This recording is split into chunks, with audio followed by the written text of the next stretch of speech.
Hey, what's up guys? Welcome back to another video. And today I just want to talk about clone sets yet again. Uh and this time I want to talk about sort of, I guess, the issues I have with um I guess the selection of clone sets that Lego has to offer every year.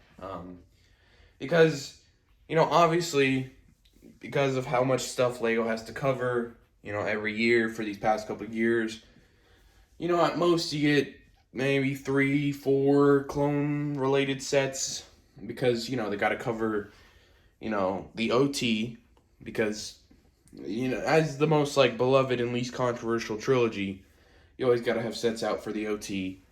They got to get the prequels, of course, and that includes even, non-clone stuff. Um, they've got to cover all the new stuff coming out, and like they got to cover a wide range of things. So not too many clone sets come out, and so mainly my issue that I have is sort of the price range that clone sets are at, and specifically what I mean is you get either a battle pack for $20 to $30, or you get a big set for $140 or more. So, obviously, battle packs, the most recent one, $30. It's a great battle pack, clones versus droids. And then obviously all the 501st battle packs. Or you get the ATTE or the Coruscant Guard gunship as the two big examples for the last couple years as like the big summer play set that they do. And really, the only exception to this in the last couple years was the Republic fighter tank from 2022, but that has now retired after only a year or so, which kind of sucks because, build wise it's mediocre, but it had a really good selection of figures. But other than that, you don't really see many clone sets in the price range of like $30 to $100. And I think that could be solved by, maybe instead of always doing, well, I guess not always doing, but instead of doing, say, the big play set or even the battle pack, you do a $70 or a $50 set, and it's a starfighter, right? You do an Arc 170, maybe a V19 Torrent, something like that that is on the cheaper side, but still gets you clones, right? So you still make the Clone Wars fans happy. And of course, as I talked about in the Battle Packs Are Getting Stale video, which was controversial to say the least, I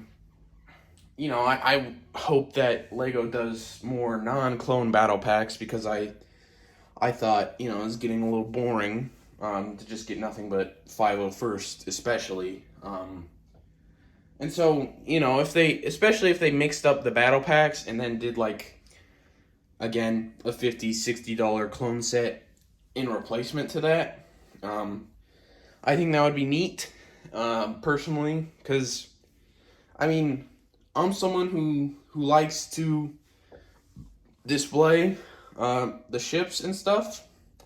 Obviously, my displays are very cluttered and messy because I don't have very many nice shelves to sort of spread it out. But I still like to display them, and so battle pack builds are not bad, but it's a lot nicer to display like the X-wing or the AV7 cannon, which is also something they could maybe revisit.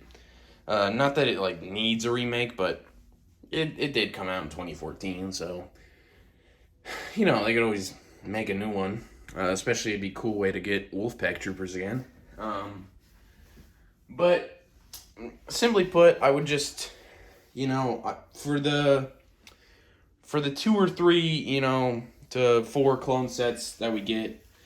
You know, if every once in a while, instead of like a big play set or a smaller battle pack, we could get a middle ground, I think that'd be nice.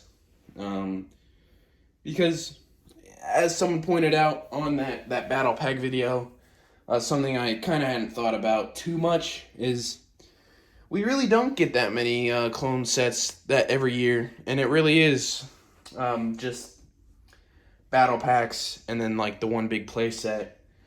And you know, with these last couple years, maybe a UCS set, right, with the Venator and the big gunship.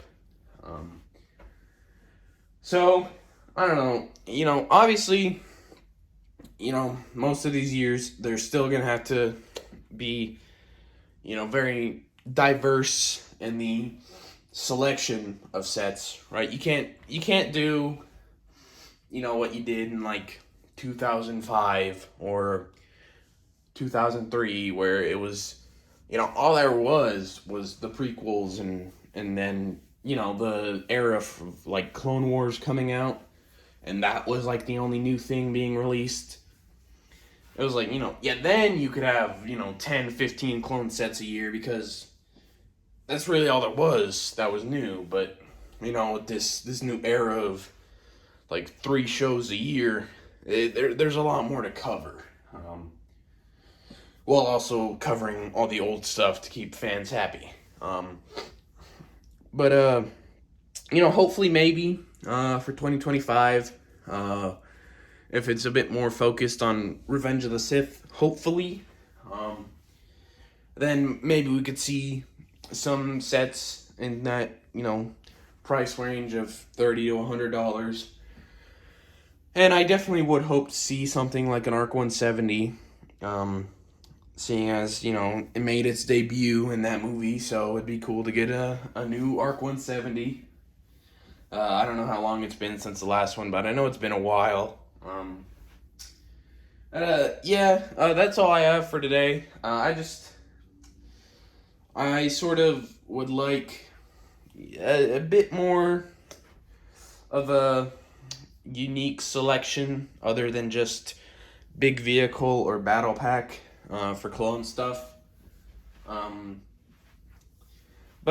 Yeah, that's all I have for today. If you enjoyed the video, leave a like, subscribe, do all that, and I will see you on the next one. Peace.